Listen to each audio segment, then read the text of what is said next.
Hi everyone, welcome back to another video. So welcome to another meditation, very brief, that I just wanted to share with you guys today. A meditation from the Bible, and it's going to be a meditation regarding faith. You see, also the message that was preached today in my church was concerning faith, and I just wanted to share with you how important it is to know for real what we should do as Christians, what should be our position, and what our faith should be founded on, and then to transition that faith into something that can help us to know God better, to meet Him personally, to have a relationship with Him. You see, many Christians, when they just talk about faith, they quote this verse in Hebrews chapter 11, verse 1, that says, "Now faith is being sure of what we hope for and certain of what we do not see." So it looks like in this verse we can see that faith means being sure and certain of things we hope for and things we do not see. So it might look like here, like the Bible is telling us, you have to believe without any evidence. You have to believe. Your faith must be founded on just believing in God. That's the important thing. You have to believe in things you do not see yet, in things that you hope for, so things that are not happening yet. That's all the things that you have to be faith on, and that's the definition of faith. Now I see why Christians, and why, for example, skeptics or atheists label Christians as having a blind faith. You see, because many Christians believe that this verse is saying to believe without any evidence, to believe having a blind faith. But I do not think that this verse means this, especially if we just go back a couple books and we read the Gospels and we read the story of Jesus. You see his approach, what Jesus said, what Jesus did. You see, Jesus never expected his followers to believe in what he said without any evidence. Jesus never expected his followers to have faith in him without any evidence. And that's why Jesus not only claimed to be God, he also proved to be God. By doing what? By doing miracles, by doing impossible things, by resurrecting from the dead. So Jesus not only said to be God, he proved to be God. You see, any of us could claim to be anything, right? Yeah, I can be a carrot. I can be Napoleon. I can be Tony Stark. I can be God, right? Any one of us could claim this. But if we can support our claim with evidence, then that's just an unfounded claim, right? It's a false claim. And that's the huge difference between Jesus and all the other religions, or all the other religious leaders. Jesus not only claimed to be God, to be the way, but also Jesus claimed and proved it by providing evidence, by doing things that were impossible. So that's how Jesus confirmed his authority.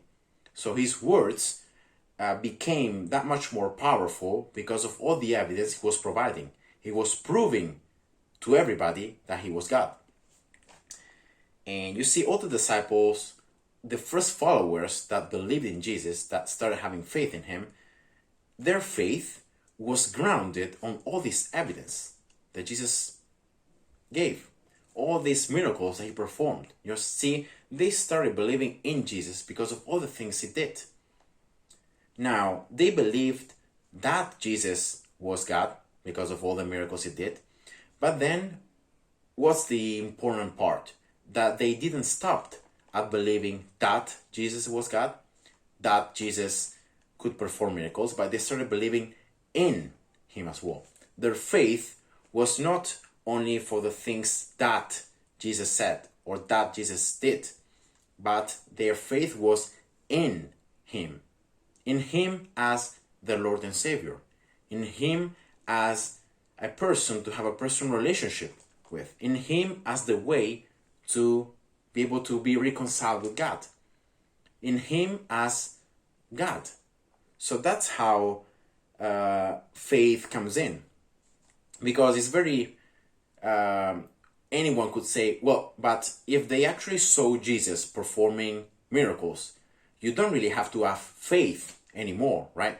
If you see facts, you don't have faith anymore about those facts. These are just facts, so you don't have to believe that they are true. You just know that they're true, right? But that's the huge mistake, because belief, by definition, in the modern era, seems to be believing without evidence. So if you have evidence, you don't believe anymore. That's what evidence... You see, if you don't need faith when you have evidence, but that's wrong, because as you see here, Jesus was helping his viewers, his followers, to have faith in him through all the evidence he provided. You see, there were a lot of things that his followers, and even today, we as Christians, we cannot answer, we cannot understand.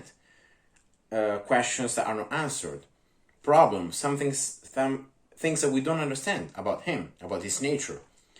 But that's where faith comes in, because even if there are these unanswered questions, we can still trust in him for all the evidence that he provided. And also, very, very important, as I said before, is the fact that faith, in definition of being able to understand who God is, we have to believe in him. We can't stop at believing that he exists. We can't stop at believing that he's God, that he created the universe, that that Jesus existed, and so on. We can't stop believing at that point. We have to go further, and that's where faith, as the Bible defines it, comes in. Because in the verse he says here in Hebrews chapter 11 verse says, it says, and without faith is it impossible to please God, because anyone who comes to him must believe that he exists, and that he rewards those who earnestly seek him. So we have good evidence, for example, for God's existence. We have good evidence that the witnesses' accounts in the Gospels are real historical facts, things that happened. The Gospels are accurate, they are reliable about the life, ministry, death, and resurrection of Jesus. So we can trust in these things. But we have to move on from believing that to believe in him. We have to meet God. You see, God doesn't want people that simply believes in him and stops there. He wants to have sons. He wants to have daughters. He wants to really meet you personally, and he wants to have a relationship with you.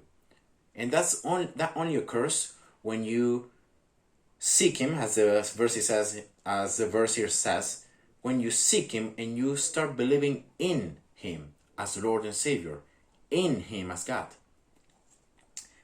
Because it's impossible to please him if you just believe that he exists. You have to believe in him. And this concept is further enhanced if we go to James chapter 2 verse 19, that says, you believe that there is one God. Good. Even the demons believe that, and they shudder.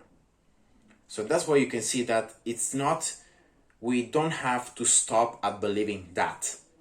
We have to start believing in. And that's where faith really comes in. Because the only way how you can interact with God, if you truly, you could have all the evidence in the Word, right? People that were living with Jesus saw what he did, heard what he said, but many of them didn't believe in him. So you see, having evidence doesn't automatically mean that you start believing in. You can believe that, but you can believe in. And that's where faith comes in, because that's the only way how you can connect with God. That's the only way how as the verse before says, how you can please Him, and how you can be certain of something you do not see. Because see, we don't see God.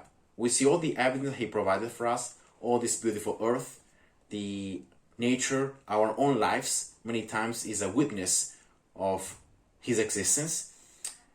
But faith really helps us to transition from believing that to believing in.